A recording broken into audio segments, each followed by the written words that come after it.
Good morning friends, welcome back to my channel BPSC bytes. तो हम last class में 138 constitutional amendment bill किया।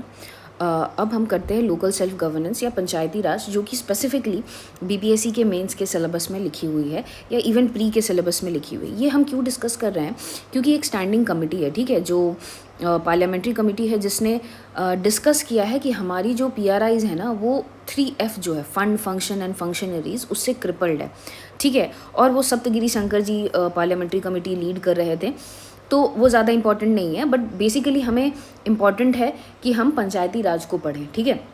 बाकी जो करंट है हम आपको बताते रहेंगे। जैसे फैक्ट्स है, अगर आप डिवोल्यूशन इंडेक्स देखें जो ministry of Panchayati Raj release करती है, उसमें बिहार का रैंक 24 है। ये बहुत ही इंपॉर्टेंट चीज़ है। अगर आप कोई आंसर लिख रहे हो और उसमें आप कुछ बिहार पर्सपेक्टिव से लिख पाओ, देखो स्पेसिफिकली अगर इंडिया के बारे में पूछ रहा है, that is well and good, you have to write about India. But अगर जहाँ कुछ क्वेश्चन मेंशन नहीं है कि इंडिया के बारे में लिखना है या बिहार के बारे में लिखना है, आई वुड सजेस्ट कि आप बिहार का ज़रूर एक कंटेक्स्ट देना, ठीक है। क्योंकि इससे क्या है कि आप बीपीएससी लिख रहे हो, ठीक है। बीपीएससी में अगर आप बिहार का लिखोगे तो एग्जामिनर को लगेगा कि you are well aware because you are going to be a public servant. तो आप वेल अवेयर हो बिहार के सिचुएशन से, सिनेरियो से, ठीक है। और नहीं भी लिखा है तो आप डब्बे में बना के बिहार का भी डेटा फैक्ट्स लिख दो, है ना। जैसे कि डिवोल्यूशन इंडेक्स है, अगर पीआरआई का आए तो आप एक दिमाग में रख लो कि कहीं भी पंचायती राज दिखे ना, तो कभी भी मतलब इन 7 मार्कर्स, 8 मार्कर्स या 38 मार्कर्स, आप ये डब्बा बना के लिख दो, क्योंकि ये आपका एक वैल्यू एडिशन हो जाएगा, ठीक है। तो डिवोल्यूशन इंडेक्स में ना हमारा जो बिहार का रैंकिंग है वो 24 है। दैट इज़ मॉडरेट परफॉर्मर, बहुत अच्छा परफॉर्मर नहीं है, लेकिन हाँ एक प्लस पॉइंट ये है कि यही डिवोल्यूशन इंडेक्स में ये भी कहा गया है कि बिगेस्ट इंप्रूवर जो है ना हमारे बिहार एंड यूपी भी है, ठीक है। ये हो गया। तो आपको मालूम है कि जो पंचायती राज है वो काफ़ी इम्पॉर्टेंट बॉडी है, और ये कब आया है? हमारा 73rd and 74th constitutional amendment act, जो कि दिसंबर 1992 में पास हुआ था और 93 में आया था, ठीक है। तो ये एक इम्पॉर्टेंट है। और एक और चीज़ है, चाहे वो लॉन्ग आंसर आए चाहे वो शॉर्ट आंसर आए, ये 2 डायग्राम ज़रूर आने चाहिए, ठीक है। अगर स्पेसिफिकली सिर्फ पीआरआईज के बारे में पूछ रहा है पंचायती राज, तो ये डायग्राम जाना चाहिए। अगर म्यूनसिपैलिटी या आपका अर्बन बॉडीज़ की बात करना है, ये आना चाहिए। और जेनरिक है तो दोनों आना चाहिए, इतना बड़ा नहीं, बट माइक्रो डायग्राम्स पे फोकस करना चाहिए, ठीक है। तो आपको पता है इंडिया में लगभग 2,70,000 पंचायत है। बिहार की बात करते हैं, बिहार में लगभग 8,300 हैं। बिहार में इंडिया में 2.68 है। तो ये जो पिरामिडिकल शेप है, आपको ये अपने आंसर्स में डालने हैं, प्लस वो डब्बा डाल के कि डिवोल्यूशन इंडेक्स में बिहार का आपका 24 रैंक है। ये 2 चीज़ हमेशा आनी चाहिए आपके आंसर में जब भी आप पंचायती राज या लोकल सेल्फ गवर्नमेंट की बात करते हो, ठीक है। क्योंकि पॉलिटी में जो है ना स्कोर करना ऐसे ही स्कोर किया जा सकता है, क्योंकि सब लिखेंगे कि हाँ 73rd 74th में है, बट आपका आंसर डिफरेंट कैसे होगा? When you add something new या कुछ डेटा या फैक्ट्स जो दूसरों से अलग है, ठीक है। तो उससे ये आपके आंसर्स को एज हो सकता है। एक और चीज़ है कि जहाँ क्या बोलते हैं, छोटे में ना ज़्यादा स्कोर करना, कि बिकॉज आई एम स्कोरिंग 8 में 6, ठीक है, मैं अपने आंसर्स पे देख रही हूँ, तो वैसे हो जाता है कि जब आप लिखते हो तो आपको ज़्यादा स्कोर मिलता है पॉलिटी में। और रेलेवेंट चीज़ें लिखनी है, ठीक है, इररेलेवेंट चीज़ें नहीं लिखनी है, ठीक है। तो ये 2 डायग्राम ज़रूर आने चाहिए। लास्ट टाइम भी मैंने ये बोला था, बट अब ये एडिशन है कि आपको पता होना चाहिए 38 जिला परिषद है, 534 जो है हमारी समितिज़ है, ग्राम पंचायत 8,300 है, ठीक है। अब वहीं अगर म्यूनसिपल कॉर्पोरेशन की बात करें, नगर पंचायत जो है वो 154 है, 88 है म्यूनसिपैलिटीज़, एंड म्यूनसिपल कॉर्पोरेशन 19 है। ये बिहार के कॉन्टेक्स्ट में है। तो जब ये पिरामिडिकल शेप बना रहे हो आप, तो आप इसमें लिख ही दो कि बिहार में जो है ना ये इतने इतने हैं, ये इतने इतने हैं, ठीक है। ये हो गया। तो अब हम आते हैं कि कुछ प्रोविजंस देख लेते हैं। मैं क्या बोलती हूँ, आर्टिकल बहुत ही इंपॉर्टेंट है, एंड पंचायती राज वाला तो बहुत इंपॉर्टेंट है। पार्ट 9 है, ठीक है, और पार्ट 9A है of Indian constitution establish bye 73rd 74th constitutional amendment act in 1992। और पार्ट 9 जो है वो आपका शेड्यूल 11 ऐड किया। पार्ट 9A आपको पता है शेड्यूल 12 ऐड किया। यहाँ पे क्या है कि आपका फंक्शंस जो हैं, यहाँ पे आई थिंक 29 है और यहाँ पे 18 है, ठीक है। तो ये ऐड किया गया। आर्टिकल अब क्या क्या है इंपॉर्टेंट, ये देख लो।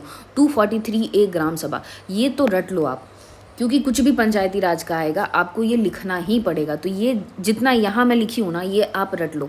243A ग्राम सभा है। 243D और T रिजर्वेशन से डील करता है। G और W आपके पावर रिस्पॉन्सिबिलिटी पे डील करता है, जो कि फंक्शन है। टैक्सेस एच और एक्स जो है ये आपका डील करता है। ये एक्स मैं इसलिए बोल रही हूँ, यह आपका म्यूनसिपैलिटीज़ का हो जाएगा। अगर कुछ भी है तो आप उसमें 16 ऐड कर देना, अगर एक भी याद करो तो आपका म्यूनसिपैलिटीज़ वाला मिल जाएगा। आई है आपका फाइनेंस कमीशन, आई और Y that is state finance commission की बात करता है। तो ये चीज़ तो आपको याद होना चाहिए, 243A DT H, ठीक है, GW IY, ठीक है, ये है। इवोल्यूशन की बात करते हैं, ठीक है, ये इंपॉर्टेंट नहीं है, लेकिन अगर लॉन्ग आंसर आए तो आई वुड सजेस्ट कि ये इवोल्यूशन जो है ना, जैसे कि ये आपका पेपर है और आप पंचायती राज लिख रहे हो, तो एक छोटा सा माइक्रो डायग्राम बना के इवोल्यूशन, हाँ मेयो है, रिपन है हमारा, ठीक है, रॉयल कमीशन 1908 में आया, मॉन्टेस्क्यू आया, फिर उसके बाद गवर्नमेंट ऑफ इंडियन एक्ट 1935, ये बस एक चार्ट बना दोगे तो ये आपके आंसर्स को एनहांस कर देगी, ठीक है, क्योंकि ये रेलेवेंट है कि कैसे इवॉल्व होके आया, जो अभी हम फाइनल हैं अपने पंचायती राज इंस्टीट्यूशन का, ये कैसे आया। तो आपको पता है कि जो मेयो रेजोल्यूशन 1870 में आया था, उसमें ना उन्होंने फाइनेंशियल डिसेंट्रलाइजेशन की बात की थी। रिपन रेजोल्यूशन जो है, इसको Magna carta of local self government कहा जा सकता है। यहाँ पे पॉलिटिकल डिसेंट्रलाइजेशन की बात की गई थी कि हाँ चलो कुछ चुनिंदा लोग होंगे जो कि प्रोविंसेस को देखेंगे, ठीक है। फिर उसके बाद रॉयल कमीशन ऑन डिसेंट्रलाइजेशन आई थी 1907 में, executive power closer to local government, यहाँ पे एग्जीक्यूटिव डिसेंट्रलाइजेशन की बात की थी, ठीक है। तो अगर देखो, मेयो जो है आपका फाइनेंशियल, रिपन जो है आपका पॉलिटिकल, रॉयल कमीशन जो है आपका एग्जीक्यूटिव पावर को more closer to local government की बात की थी। वहीं आपका 1919 में आया था मोंटेग्यू चेम्सफोर्ड रिफॉर्म, उसने डायरकी क्या बोलते हैं इंट्रोड्यूस किया था प्रोविंशियल लेवल पे, और वहीं पे ट्रांसफर सब्जेक्ट और रिजर्व सब्जेक्ट, और कुछ कुछ सब्जेक्ट जो थे वो स्पेसिफिकली प्रोविंसेस को ही दे दिया गया कि हाँ चलो ठीक है आप इरिगेशन देख लो। मेजर मेजर चीज़ें नहीं दी गई थी जो कि इंपॉर्टेंट चीज़ें होती हैं, लेकिन डायरकी जो है आपका वो आपका प्रोविंशियल लेवल पे इंट्रोड्यूस किया था। वहीं आप आओ गवर्नमेंट ऑफ इंडियन एक्ट 1935 में डायरकी उन्होंने प्रोविंसेस से हटा दिया गया था एंड फुल ऑटोनॉमी टू आपको प्रोविंसेस दे दिया गया था कि हाँ प्रोविंशियस जो है लेजिस्लेटिव मैटर में लेजिस्लेट कर सकता है, और एक लोकल बॉडी होगी जहाँ पे वो खुद देखेंगे अपना, प्रोविंसेस जो है अपना मैनेज करेंगे, ठीक है।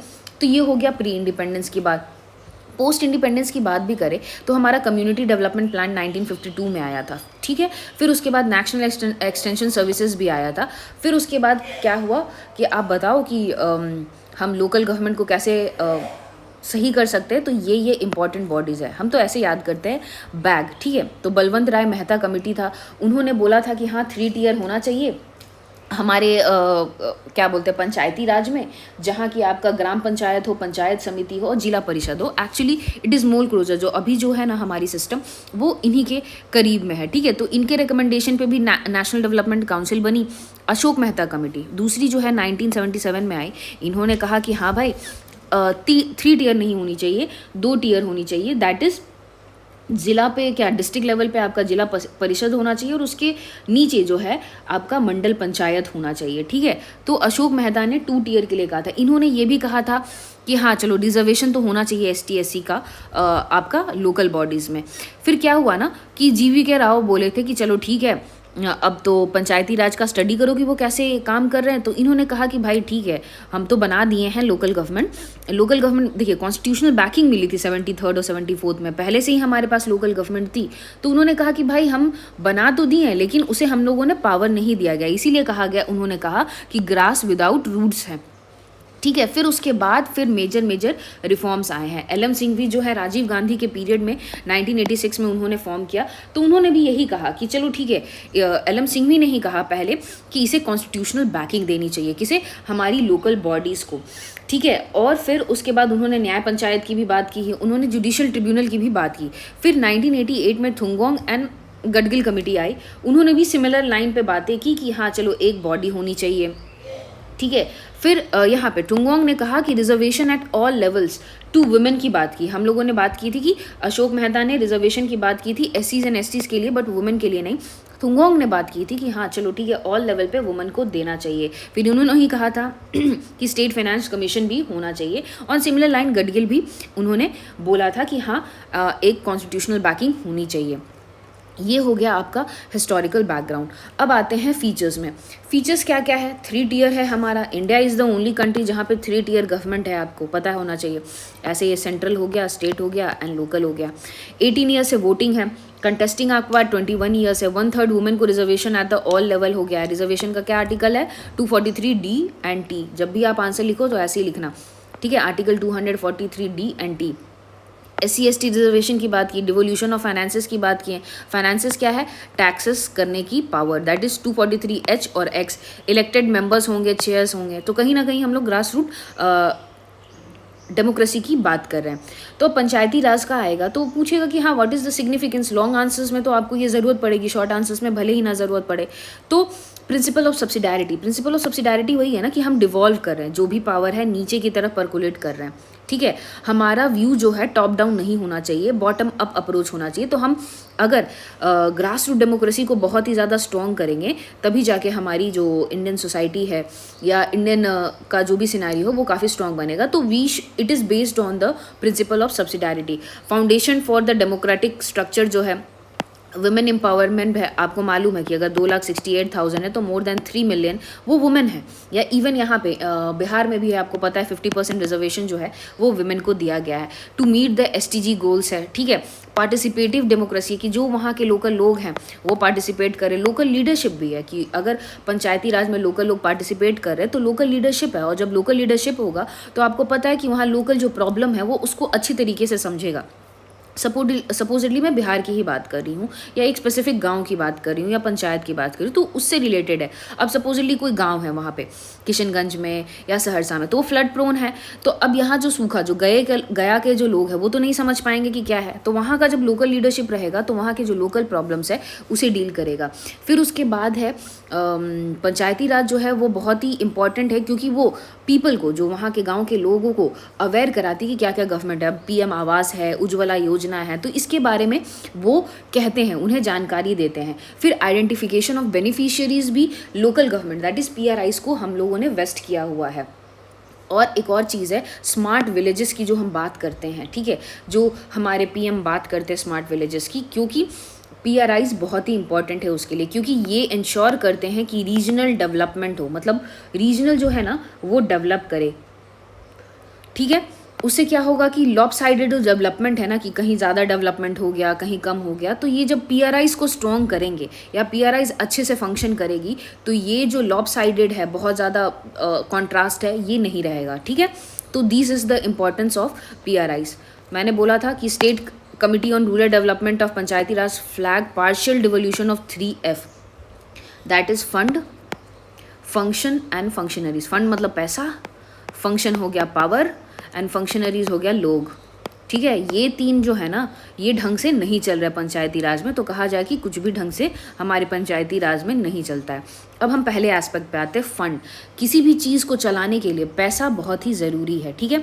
पैसा नहीं होगा तो मैन पावर को हम लोग नहीं रिक्रूट कर पाएंगे, मैन पावर नहीं होगा तो हम लोग जो प्लान्ड है स्कीम्स को अच्छे से इम्प्लीमेंट नहीं कर पाएंगे। अगर कोई स्कीम्स है जो अच्छे से इम्प्लीमेंट नहीं हो पाएगी तो हमारा वो स्कीम फेल हो जाएगा। एंड जो सोशल वेलफेयर या पब्लिक वेलफेयर की बात करते हैं, वेलफेयर स्टेट की हम बात करते हैं, वो हम लोग स्टैब्लिश नहीं कर पाएंगे, ठीक है। गांधीयन प्रिंसिपल, यहाँ पे आप गांधीयन प्रिंसिपल की भी बात कर सकते हैं। ग्राम स्वराज जो था हमारे गांधी जी का सपना था, तो जो हम ग्राम स्वराज की बात करते हैं वो जो गांधीयन प्रिंसिपल है कहीं ना कहीं उसको भी ये हैम्पर करेगा, ठीक है। सोर्सेस ऑफ फंड क्या है, आर्टिकल 243HX के बारे में मैंने बोला था कि आपको ये रट लेना है। तो दो सोर्सेस होते हैं आपके फंड के, कुछ इंटरनल होते हैं कुछ एक्सटर्नल होते हैं।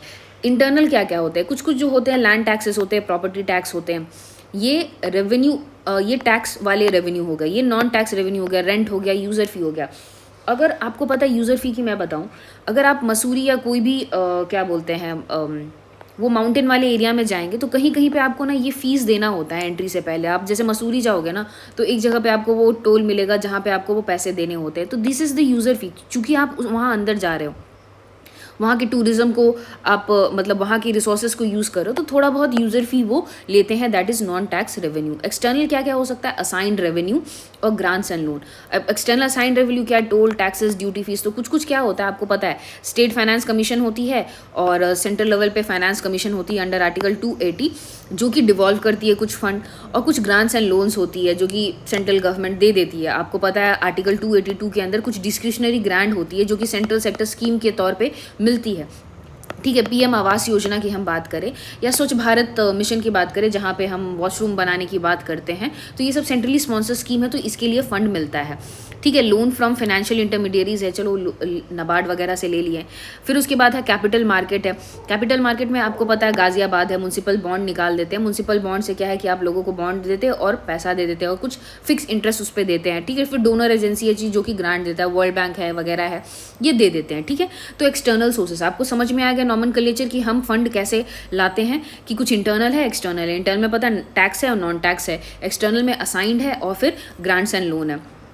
जब फंड्स आए ना तो ये वाला डायग्राम आप ज़रूर बनाना। ठीक है, जैसे कि सेंट्रल पे है क्या, आर्टिकल 282 सेंट्रली स्पॉन्सर स्कीम है, डिवोल्यूशन अंडर 280 है, IY है। तो यही वाला जो मैंने आपको समझाया ना, ये डायग्राम के फॉर्म में है। ये हो गया सेंट्रल लेवल पे, ये हो गया इंटरनल लेवल पे, ये हो गया स्टेट। ये आप ज़रूर बनाना जब भी फंड, लॉन्ग आंसर और शॉर्ट आंसर्स में पूछा तो आप जेनरिक बना देना, लेकिन छोटा सा ये भी बनाने की कोशिश करना कि फंड्स कहाँ से आते हैं। ठीक है, और स्पेस यूटिलाइजेशन ये आपको खुद राइटिंग से प्रैक्टिस करनी होगी। ठीक है, तो ये डायग्रामेटिकली मैंने बना दिया कि what are the sources of fund for the आपका पंचायती राज। अब इश्यूज क्या है, देखिए अब declining budgetary allocation to PRIs है। अगर रीसेंट ट्रेंड्स देखें ना तो पहले जितना एलोकेट होता था PRIs को, वो रीसेंट टाइम में डिक्रीज हो रहा है। Imbalance in tied and untied grants है। 15 फाइनेंस कमीशन क्या कर दिया है ना कि 40% अनटाइड है एंड 60% अंडर और 60% आपका टाइड है, जिसकी वजह से अंडर यूटिलाइज है। अब जैसे कि हम लोग डल्फा का ऑडिट करते हैं तो वहाँ पे डल्फा जो है आपका स्टैट्यूटरी ऑडिट है आपका लोकल फंड का। अगर ये ऑडिट नहीं होगी ना, और आपको पता है पीएम आवास है या कुछ भी है, अगर वो चीज़ें ऑडिट नहीं हो गया है तो वो फंड रिलीज़ नहीं होती है उनके लिए, तो वो कहीं ना कहीं परफॉर्मेंस बेस्ड हो गया, टाइड, मतलब वो किसी चीज़ से टाइड है। अगर आप ये काम करोगे तभी आपको ये पैसे मिलेंगे। उसकी वजह से क्या होता है ना कि वो ढंग से उस चीज़ को इनकॉर्पोरेट नहीं करते, इम्प्लीमेंट नहीं हो पाती है, उसके वजह से वहाँ पे वो ऑडिट नहीं हो पाता है, या वो जो मीट करना होता है टारगेट वो नहीं कर पाते हैं, जिसके वजह से उनको पैसे नहीं मिलते हैं। ठीक है, फिर उसके बाद है डिलेड इन पंचायती इलेक्शन। एक एग्जाम्पल देख लो कि तेलंगाना में क्या है कि अब रिजर्वेशन की बात हो रही कि नहीं भाई अब OBC रिजर्वेशन देंगे 3rd टियर पे, तो जिसकी वजह से डिले हो रहा है। और ये मैंडेटरी प्रोविजन है आपका कि विदिन 5 ईयर्स ये करा लेना है, लेकिन इसमें भी डिलेज हो रहे हैं। ठीक है, issue of district planning committee, ये हो गया म्यूनसिपैलिटीज़ का। डिस्ट्रिक्ट प्लानिंग कमेटी क्या करता है कि जो पंचायत है उसके अंदर, ठीक है, या फिर वहाँ पे जो समितिज़ है या जो भी है उसको एग्रीगेट करता है एंड एक प्लान चार्ट आउट करता है। तो वो भी क्या है ना कि एक तो एक्सपर्टीज़ बॉडी नहीं होती है डिस्ट्रिक्ट प्लानिंग कमेटी का ऑलरेडी, फिर उसके बाद आपका वहाँ पे मेयर से उसकी फ्रिक्शन चलते रहती है। ठीक है, पॉलिटिकल इन्वॉल्वमेंट भी बहुत ज़्यादा होती है, इसकी वजह से आपका अंडर यूटिलाइज रहता है और ढंग से फंक्शन नहीं कर पाता है। Irregular constitution of state finance commission, state finance commission form करना is responsibility of the state. अगर आज के प्रेजेंट डेट में देखिए only 9 state has 6 finance commission, Bihar is one among them. Bihar के पास 6 फाइनेंस स्टेट कमीशन है, लेकिन सोचो ना कि आप 28-29 स्टेट है, उसमें से सिर्फ 9 लोगों ने 6 स्टेट फाइनेंस कमीशन फॉर्म किया है। ठीक है, ये भी चीज़ है। फिर उसके बाद है पुअर कंप्लायंस इन अपलोडिंग ग्राम पंचायती डेवलपमेंट प्रोग्राम इन ग्राम स्वराज। वही मैं बोली कि भाई प्रोग्राम जब इम्प्लीमेंट ही नहीं हो, देखो सबसे पहली बात है ना कि फंड ही पर्कुलेट नहीं होती नीचे तक, तो वो इम्प्लीमेंट कैसे करेंगे। मैन पावर भी नहीं है इनके पास, और मैन पावर है भी तो वो एक्सपर्टीज़ नहीं है, और एक्सपर्टीज़ नहीं है तो वो समझेंगे नहीं, क्योंकि हम लोकल लीडरशिप की बात करते हैं। लेकिन क्या लोकल लीडरशिप टेक सेवी है, टेक्नोलॉजी नहीं जानते हैं, क्या वो प्रोग्राम के बारे में अवेयर है, वो भी अवेयर नहीं है। तो कहीं ना कहीं जो चीज़ें हैं ना ये क्रिपल करती है हमारी पंचायती राज इंस्टीट्यूशन को। फिर हम आते हैं कि अब सॉल्यूशन क्या है भाई। ठीक है, अब प्रॉब्लम्स तो हो गए बट सॉल्यूशन क्या है, तो हम कुछ देखिए एक और है पॉलिटी में, मैं एक सजेस्ट करूँगी, एक NCRW वेंकैया चल्ला कमेटी है कि जो वर्किंग ऑफ कॉन्स्टिट्यूशनल रिफॉर्म की बात करते हैं, वहाँ से भी आप 1-2 पॉइंट ना ऐड कर सकते हो। उन्होंने हर पॉइंट पे पीछे, अगर आप पॉलिटी में लक्ष्मीकांत अगर किताब हो आपके पास तो पीछे उन्होंने हर टॉपिक्स पे कुछ ना कुछ सजेशन दिया हुआ है। तो अगर आप लिख रहे हो, अगर आपको कुछ याद भी नहीं आ रहा, देखो क्या होता है ना आपके दिमाग में आप कुछ पढ़े होते हो कि हाँ ये तो सजेशन पढ़ा था, ठीक है, तो अगर वो चीज़ नहीं समझ में आ रहा है ना तो ये आप NCRW जो है ना कि वर्किंग ऑफ कॉन्स्टिट्यूशनल रिफॉर्म की N वेंकैया चल्ला कमेटी रिपोर्ट जो है ये कहती है, क्योंकि आप कहीं ना कहीं पढ़े हो। और N वेंकैया चल्ला कमेटी जो है ना वो पूरा वर्किंग ऑफ कॉन्स्टिट्यूशन पे ही एक रिपोर्ट लाई थी। तो अगर कुछ भी ना समझ में आए तो आप इसे तकिया कलाम बना लेना कि एन वेंकैया चिल्ला कमेटी जो है उसने ये कहा था, क्योंकि आप कुछ ना कुछ तो पढ़े होगे, अपने से तो इवॉल्व नहीं कर रहे हो, तो वो जो पढ़े होगे वो कहीं ना कहीं उनसे रिलेटेड होगा ही। इसीलिए अगर कुछ ना याद आ रहा हो तो कॉन्स्टिट्यूशन के मैटर में एन वेंकैया चिल्ला कमेटी आप ज़रूर याद कर लेना, ठीक है। फिर उसके बाद है second ARC।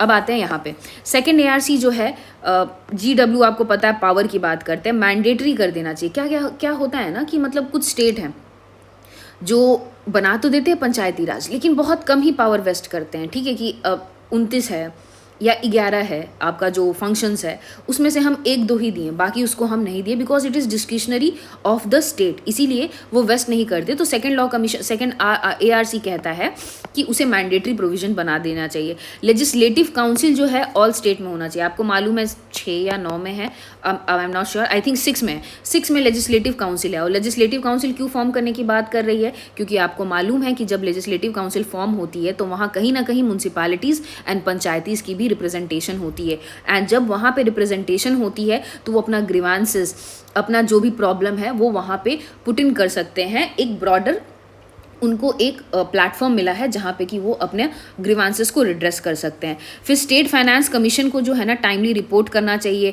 Action taken report भी जो है ना with in 6 month of state finance commission का जो भी रिपोर्ट आया है उसके मैंडेटरी प्रोविजन कर देना चाहिए। देखिए स्टेट फाइनेंस कमीशन का भी काम क्या है कि PRIs को स्ट्रेंथन करना है, ठीक है। PRIs को स्ट्रेंथन किया है तो अगर उसका रिपोर्ट आ गया है कि XYZ ये प्रॉब्लम है, 1 पॉइंट है, 2 पॉइंट है, 3 पॉइंट है, ये 4 पॉइंट है जहाँ पे हम लोग PRIs ठीक से फंक्शन नहीं कर रही है, तो अब वो जो एक्शन टेकन रिपोर्ट है ये 6 पॉइंट के लिए क्या क्या एक्शन लिया गया है विद इन 6 मंथ कंप्लीट होना चाहिए और ये मैंडेटरी प्रोविजन होनी चाहिए।